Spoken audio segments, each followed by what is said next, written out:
चालू है। जय श्री राम, जय गौ माता की। मैं आपका अपना मोहित राठौर सनातनी संगठन सेना से, जो कि उन्नाव जिले पर अपने बिना कुछ सोचे समझे हिंदू राष्ट्र और गौ माता की रक्षा के लिए निःशुल्क काम करता हूं। और आज मुझे ऐसा चेहरा मिला है जो कि जिन्होंने कभी मेरे सर पे हाथ रखा था, जिनकी वजह से आज मैं यहाँ पे खड़ा हूँ। और आज मैं जब हिंदू राष्ट्र एकता की बात हो रही है तो मैं शामिल हुआ। तो बड़े भैया से मेरा एक सवाल था जो कि काफी टाइम से मैं पूछने की कोशिश कर रहा था। तो बड़े भैया, जय श्री राम, जय गौ माता की। श्री राम, हर हर महादेव। देखो, सबसे पहले तो बिना सोचे समझे नहीं, सोच समझ के धर्म की राह पर उतरे हो। बिना सोचे तो जी रहे थे, है ना?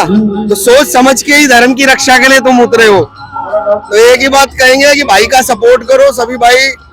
और भारत हिंदू राष्ट्र ये केवल एक यात्रा नहीं है, यह हमारी विरासत का अधिकार है जिससे वंचित रखा गया।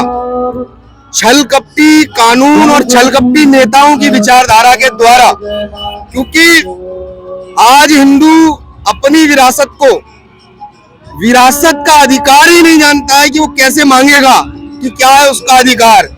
क्योंकि हिंदुओं को तो अधिकार के नाम पर एक ही चीज बताई गई है, राशन, पेट्रोल, रोटी, कपड़ा। इसके अलावा हिंदू कुछ और सीख ही नहीं पाया है।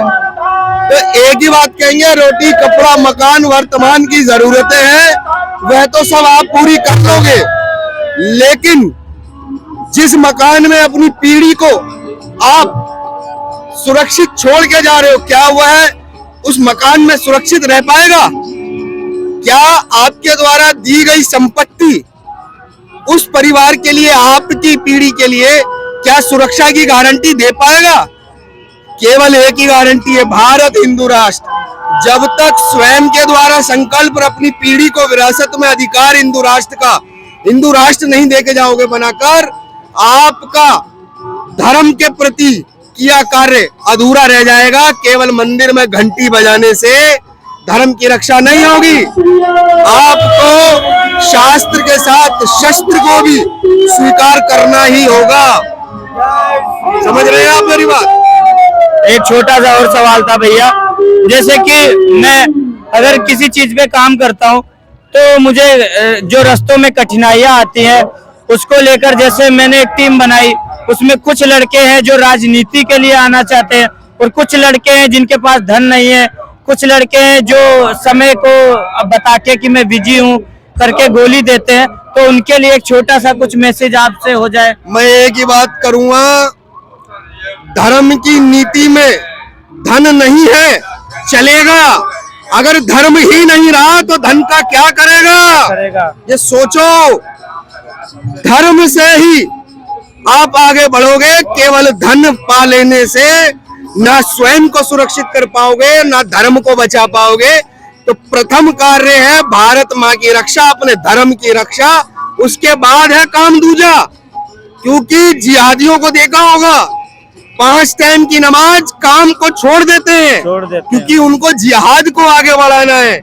इसीलिए वो अपने किए कार्य दीन को बढ़ाने के लिए जबरदस्ती का इस्लाम, जाहिलों का इस्लाम, केवल नरसंहार के आधार पर बढ़ाने का कार्य कर रहे हैं देश के अंदर।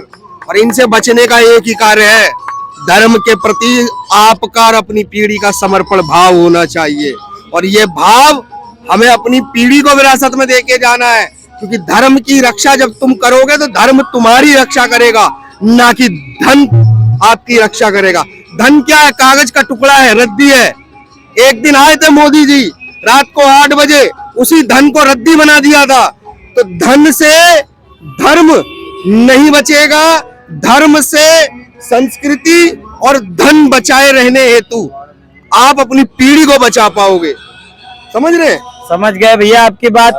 और एक चीज और है, जो लोग हिंदू राष्ट्र के साथ खिलवाड़ कर रहे हैं, गौ माता के साथ सिर्फ दिखावे के लिए वीडियोस बनाते हैं और दिखावे के लिए 4 लड़कों को जमा करके गले में गमछा डाल के हवाबाजी के लिए करते हैं, तो उनके लिए क्या सीख है? आपसे, आप हमसे बड़े सीनियर हो, तो उनके लिए क्या सीख है? देखो, मैं एक ही बात कहूंगा,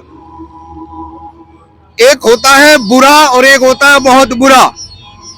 बुरे में और बहुत बुरे में अगर चुनना पड़े तो बुरा चुन लेंगे।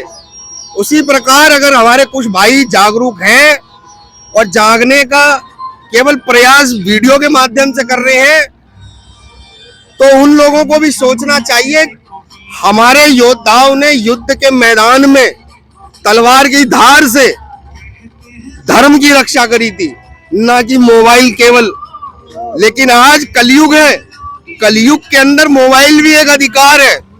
Break the narrative. समाज के अंदर जो नैरेटिव खड़ा है उसको ब्रेक करने का कार्य आप मोबाइल के द्वारा कर सकते हो, लेकिन नैरेटिव को खत्म करना है तो आपको ग्राउंड पे उतरना ही होगा। इसीलिए धर्म की रक्षा के लिए पूर्ण रूप से समर्पित भाव रखें। केवल रील तक सीमित नहीं रहना है, रियल में धर्म के प्रति कार्यरत रहना है। और वही कार्य प्रेरणा का स्रोत होता है आने वाली पीढ़ी को जगाने का, ताकि वह भी कार्य को करके अपने आगे धर्म की रक्षा कर सके, गौ माता की रक्षा कर सके, सनातन की पीढ़ी को जागरूक कर सके। तो यही हमारा समर्पण है और यही हमारी धन है, क्योंकि धन केवल रद्दी नहीं, यही हमारा धन है जिसको हमें सुरक्षित अपनी पीढ़ी को देना है। जय श्री राम, हर हर महादेव। जो राम का नहीं वो काम का नहीं। जय श्री राम, जय श्री राम, जय गौ माता।